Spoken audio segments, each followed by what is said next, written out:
tengo yo en los cielos? Salmo 73, 25, 28. ¿A quién tengo yo en los cielos sino a ti? Y fuera de ti nada deseo en la tierra. Mi carne y mi corazón desfallecen, mas la roca de mi corazón y mi porción es Dios para siempre. Y el acercarme a Dios es el bien, y he puesto a Jehová el Señor mi esperanza para contar todas las obras. ¡Qué deleite! Este salmo, bueno, no puedo decir que este salmo me guste más que otros, porque a mí me gustan todos. Todos los salmos son un deleite para mí. Un completo deleite. El título que le he puesto al mensaje es Los peligros de no deleitarnos en Dios. Por cierto, ¿cree usted que exagero? ¿No? ¿Hay peligro en no deleitarnos en Dios? Yo creo que sí que hay muchos peligros. Ahora lo veremos. Existe un personaje legendario llamado Fausto. El gran reformador Philip Melanchthon afirmaba haberle conocido. Muchos han escrito sobre este personaje, Marlowe, un contemporáneo de Shakespeare, pero también los precursores de la novela romántica alemana como Goethe y Thomas Mann. Wagner le dedicó una ópera y Mahler, el famoso compositor francés, le dedicó toda una sinfonía. ¿Y saben más? Hasta en Manantial de Vida hemos hecho alguna representación de él en forma teatral. ¿Recuerdan aquello de por el módico precio de tu alma? Pues viene de ahí, de este personaje. La obra trata de un doctor en teología llamado Fausto que poco a poco se va introduciendo en el ocultismo. Es consumido por el amor a los conocimientos terrenales, a la fortuna, a la fama. Satanás, que estaba al tanto, y se acerca a él por medio de Mefistófeles y le hace una extraordinaria oferta. Véndeme tu alma para la eternidad y te concederé todos los deseos de tu corazón. Fausto se debate acaloradamente con las consecuencias eternas de este pacto, lucha, pero al final su amor por las cosas del mundo es más grande que su amor por Dios y acepta la oferta y entrega su alma. Y para deleite de Fausto, el diablo cumple su palabra. Él se llena de conocimiento, de riquezas, de fama, mujeres. ¿Quieres más? ¿Quieres más? Al transcurrir del tiempo, Fausto olvida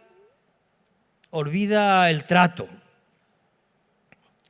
pero todo tiene su tiempo y Satanás viene a cobrarse su deuda.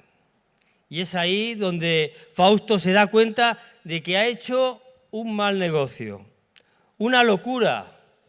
Ha cambiado los placeres eternos por aquellos placeres que son temporales. Es demasiado tarde y no hay vuelta atrás. La historia acaba mal para Fausto. Pero lo interesante de este personaje es que expone de manera magistral lo que es el corazón del hombre en nuestro tiempo. Y no solo del incrédulo, también muchos creyentes.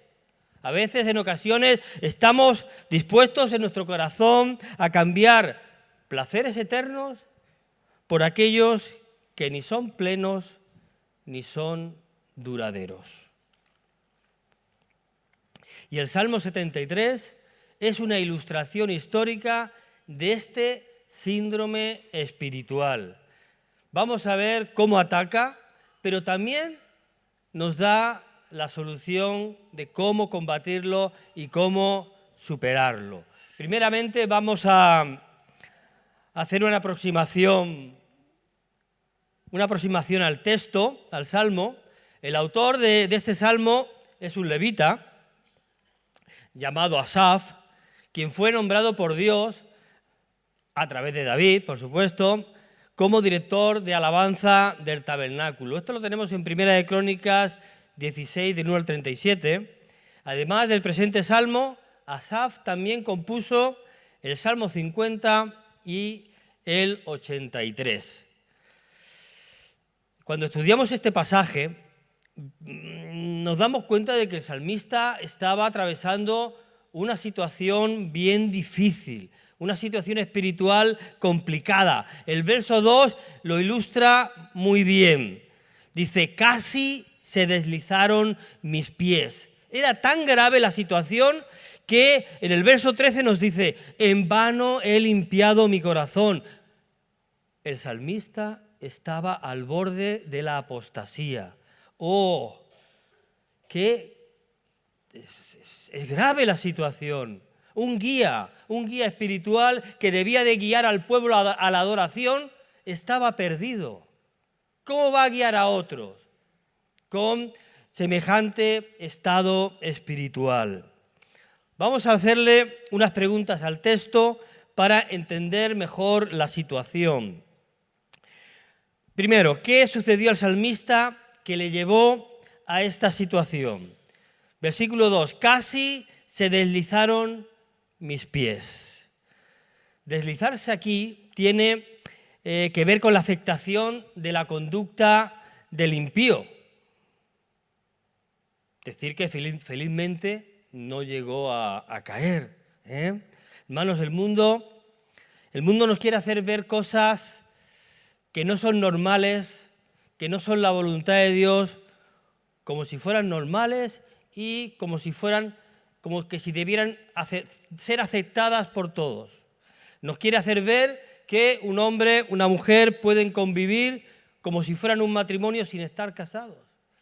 Nos quiere hacer ver que se pueden tener hijos fuera del matrimonio, que es normal, pero esa no es la voluntad de Dios. Segundo, ¿por qué casi se deslizó el salmista? El versículo 3 nos lo dice. Dice, tuve envidia.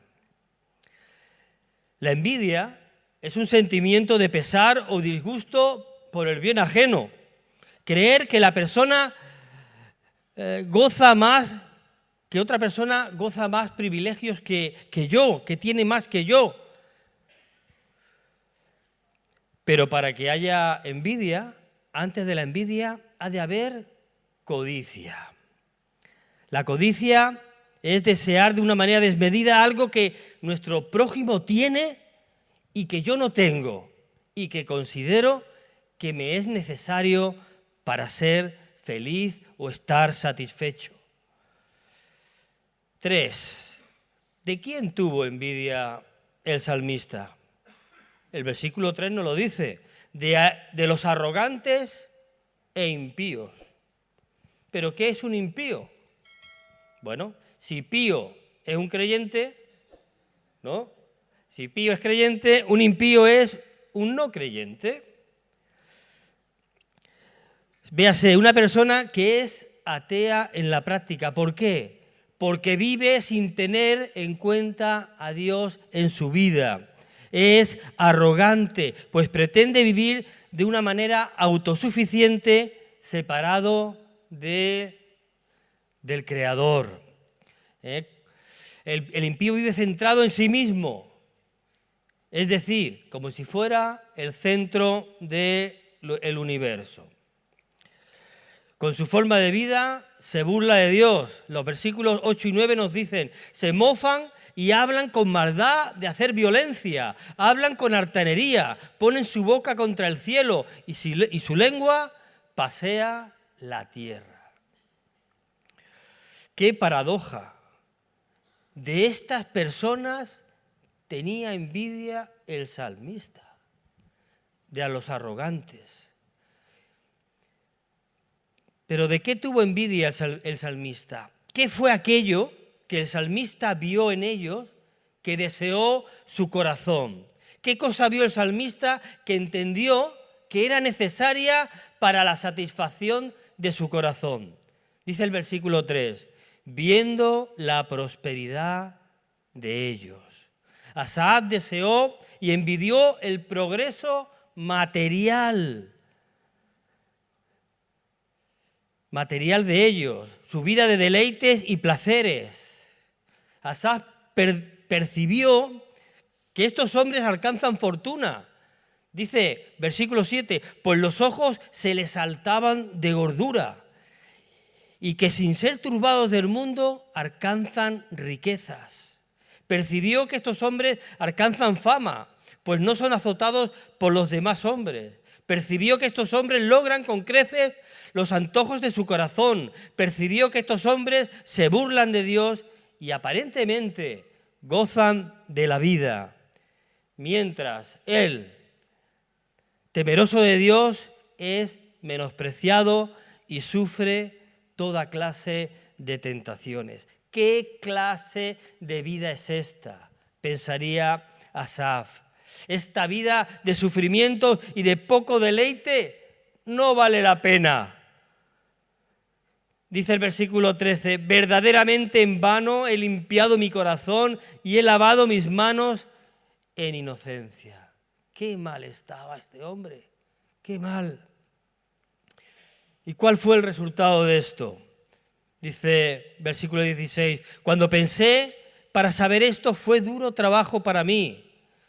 El salmista no llegaba a comprender cómo los impíos podían vivir la buena vida, mientras él, que era creyente, vivía una vida de dolores y miserias. Literalmente, la mente del salmista se convirtió en un campo de batalla. No había paz en su corazón. ¿Qué le estaba sucediendo al salmista? ¿Qué había detrás de aquella envidia? El salmista estaba siendo tentado por las riquezas terrenales. Estaba padeciendo el síndrome de Fausto. ¿Recuerdan el personaje de la introducción? El síndrome de Fausto. ¿Qué es el síndrome de Fausto? Y esto nos lleva al segundo punto. El síndrome de Fausto, vamos a describirlo más detalladamente.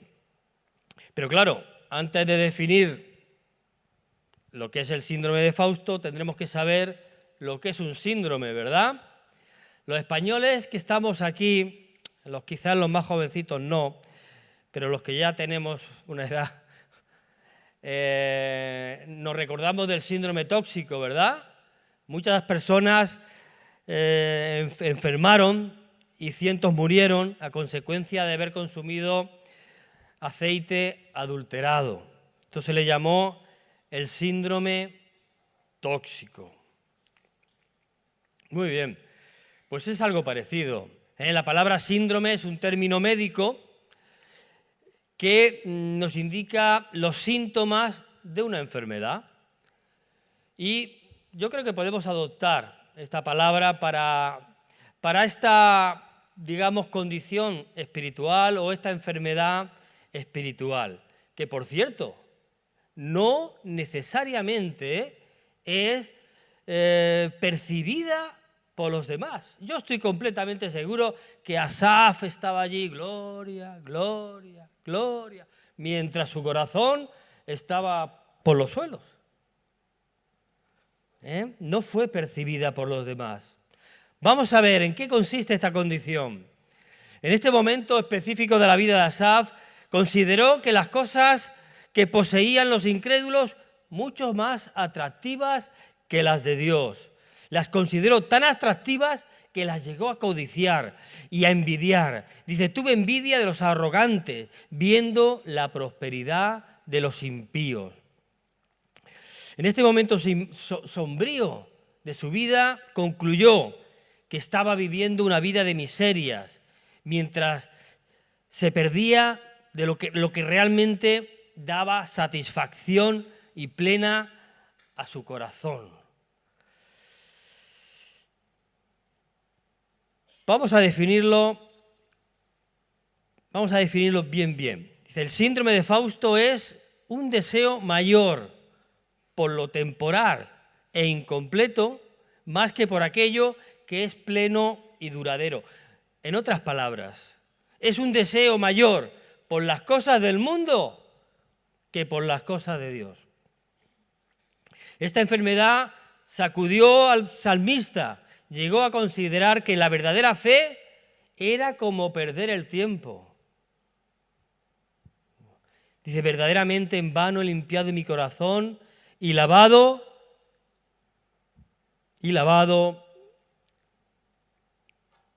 amén, y lavado mis manos en inocencia. Es importante que observemos que estas manifestaciones de este síndrome no llegaron a verse, a exteriorizarse. Dice, por poco resbalaron mis pies. No llegó a resbalar. El campo de batalla quedó en la mente y en el corazón. Él deseaba en su interior poseer lo que los impíos poseían y vivir como los impíos vivían, porque vio en ello más valor que una vida consagrada a Dios.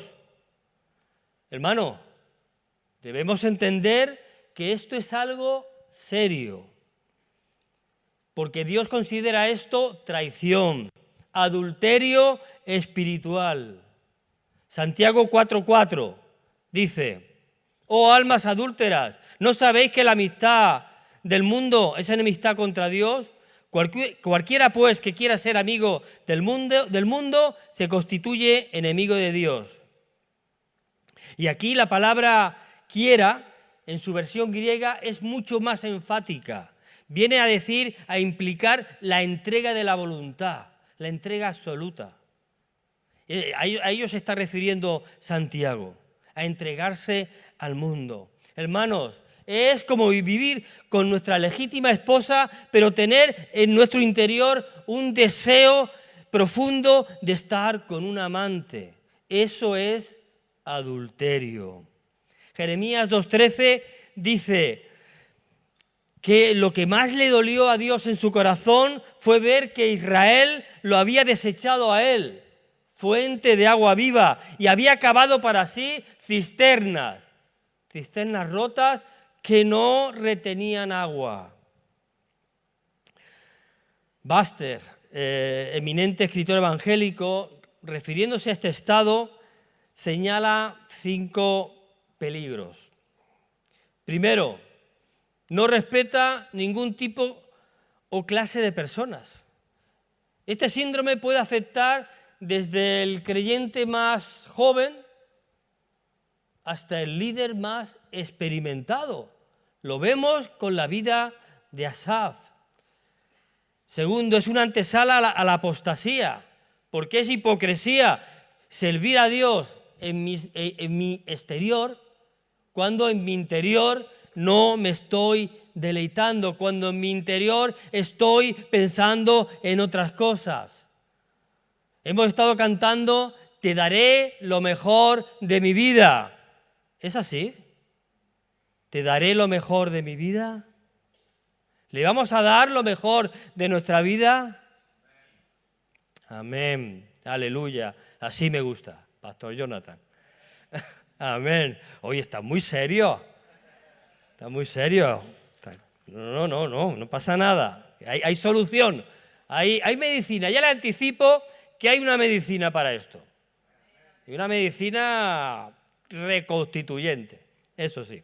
Vamos, 3. Es una antesala a la falta de apetito espiritual. Cuando Dios no es nuestra mayor satisfacción, ¿qué pasa? El servicio a Él lo haremos como una obligación, como un pesar, será una carga. Hermanos, y esto no debe de ser así. Perderemos nuestra principal motivación para servirle. Perderemos el apetito espiritual, perderemos el hambre de Dios. 4. Es una antesala de la apostasía. El no estar satisfecho en Dios convierte los placeres del pecado en más atractivos.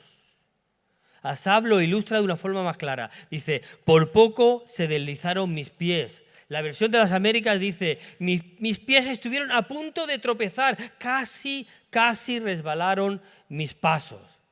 Hermanos, la apostasía externa no es más que una manifestación de la apostasía del corazón, ya que ahí empieza.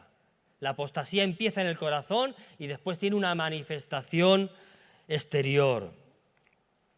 Es una antesala 5, es una antesala de la depresión espiritual.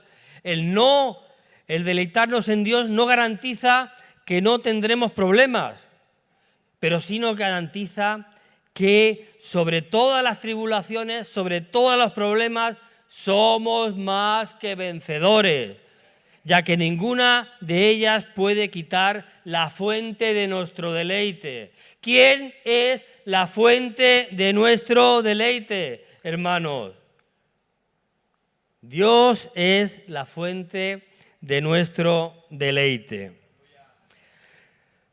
Pero ¿tiene cura? ¿Tiene cura? Sí, tiene cura. El síndrome de Fausto tiene cura. Este síndrome no es solamente equivocado y peligroso, también es irracional. El salmista dice, tan torpe era yo que no entendía, era como una bestia delante de ti. Versículo 22. Tan irracional como dejar de beber de un manantial de agua cristalina para beber de la cloaca más negra que te puedas imaginar.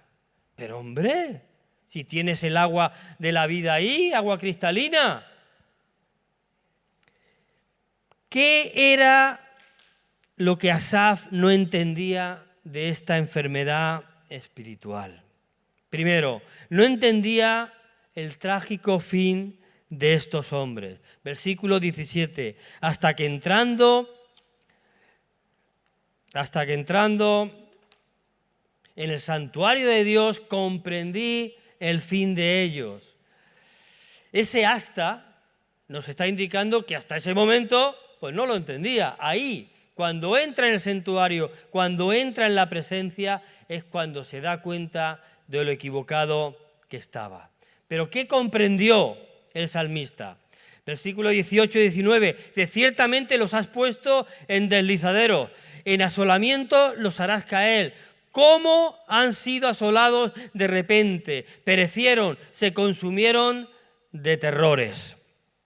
Estos hombres aparentemente disfrutan de la vida, pero la cruda realidad es que se dirigen a su propia perdición. David lo pone de otra manera, con otras palabras. En el Salmo 37 dice, 37:2, como hierba serán pronto cortados y como la hierba verde se secarán.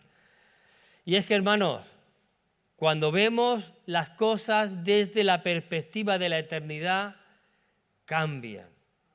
La eternidad nos da una visión diferente de las cosas, porque de nada sirve al hombre ganar todo el mundo si pierde su alma. El salmista no entendía que el mundo ofrece, lo que el mundo ofrece es una vana ilusión que pasa rápido y no satisface. No entendía que tratar de llenar su corazón con estas cosas era como tratar de llenar un vaso de agua con el fondo roto. Por mucha agua que le eches, nunca conseguiremos llenarlo. Las cosas del mundo no son más que espejismos, las cuales solo tienen apariencia de dulzura, pero su contenido es venenoso. Hermano, yo no estoy en contra que usted tenga el último modelo de móvil o tenga el último modelo de coche. Está bien, pero eso no debe ser su prioridad en la vida. Su prioridad tiene que ser tiene que ser Dios, tiene que ser Jesús. Lo demás es accesorio. Nada, por mucho valor que le dé el mundo, vale más que nuestro Dios. ¿Qué hizo el salmista? Dos cosas. Primero, expresó arrepentimiento. Versículo 21. ¿Me van siguiendo? Así. Vale, muy bien, muy bien. Es que les he complicado un poco la vida, pero bueno, la gloria para el Señor. Primero expresó arrepentimiento de corazón. Dice el versículo 21, se llenó de amargura mi alma y mi corazón sentía punzadas. El comentario Matthew Henry comenta sobre esto y dice, si en cualquier momento, por medio de la sorpresa y el poder de la tentación, los hombres buenos pensaran, hablaran o actuaran mal, reflexionarían sobre eso doloridos y avergonzados. El salmista estaba avergonzado de haber pensado como una bestia, avergonzado y dolorido de haber deseado las cosas del mundo antes que a Dios. ¿Y qué hizo a continuación? Levantó sus ojos y le recordó a su alma quién es la fuente del verdadero placer, Dios. Y dijo, ¿a quién tengo yo en los cielos sino a ti? Y fuera de ti nada deseo en la tierra. Mi carne y mi corazón desfallecen, mas la roca de mi corazón y mi porción es Dios para siempre. Y el hacer del Señor nuestra delicia, hermanos, será el antídoto contra este síndrome, la vacuna perfecta. Deleitarse en Dios, en su palabra y en sus caminos es la verdadera vida. Amén. Hebreos 11:6 nos dice que la fe que realmente agrada a Dios es aquella que se acerca a Él esperando una recompensa. Los versos 24 y 27 dicen que Moisés rehusó ser llamado hijo de la hija del faraón y los tesoros de Egipto, prefiriendo ser maltratado con el pueblo de Dios. ¿Sabes por qué? Porque tenía su mirada puesta en el galardón, tenía la mirada puesta en la recompensa.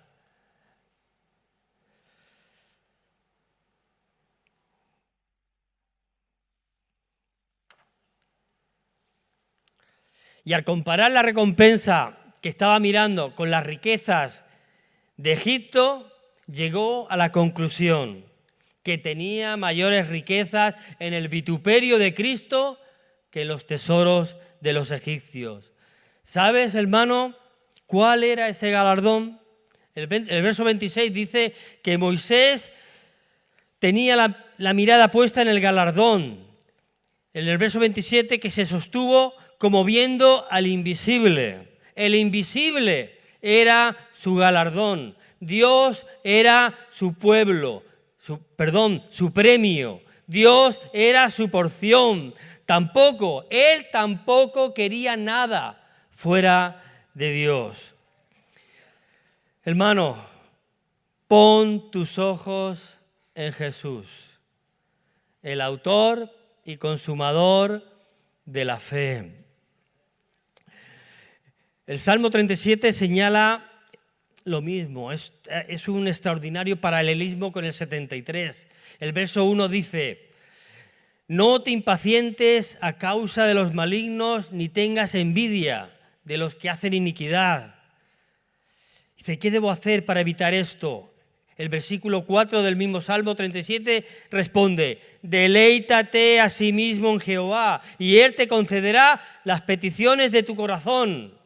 Hay una versión antigua de Reina Valera que dice, haz de Jehová tu delicia, en imperativo, te lo está mandando, haz de Jehová tu delicia.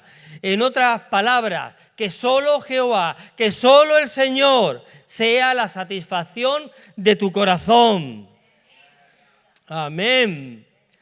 El salmista consideró que en Dios y solo en Dios hay plenitud de gozo y delicias a su diestra para siempre. Consideró que Dios y solo en Dios es la fuente de agua viva que apaga toda sed espiritual.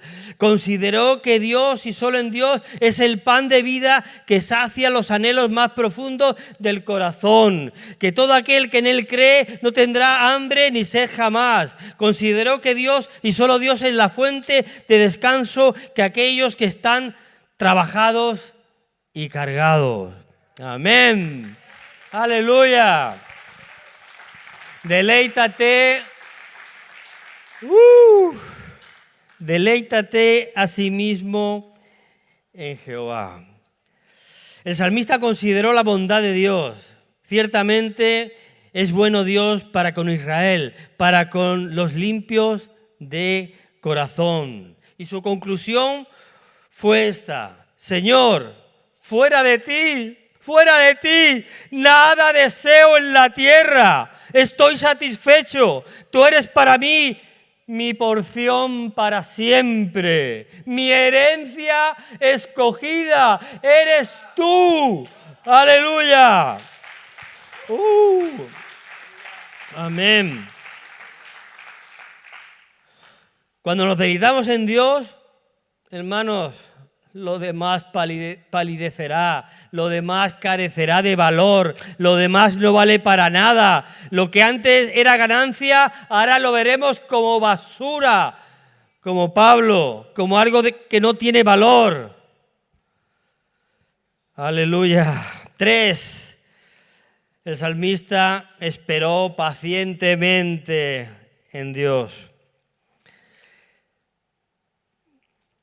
El hecho de que el salmista haya padecido este síndrome y entendido lo vil que había actuado a los ojos de Dios, no significa que debía alejarse. Dice el versículo 23, con todo, yo siempre estuve contigo. Y el salmista entendió que no debía alejarse de Dios por 2 razones: porque no estaba perdido y porque no estaba solo. Dice, me tomaste de la mano derecha.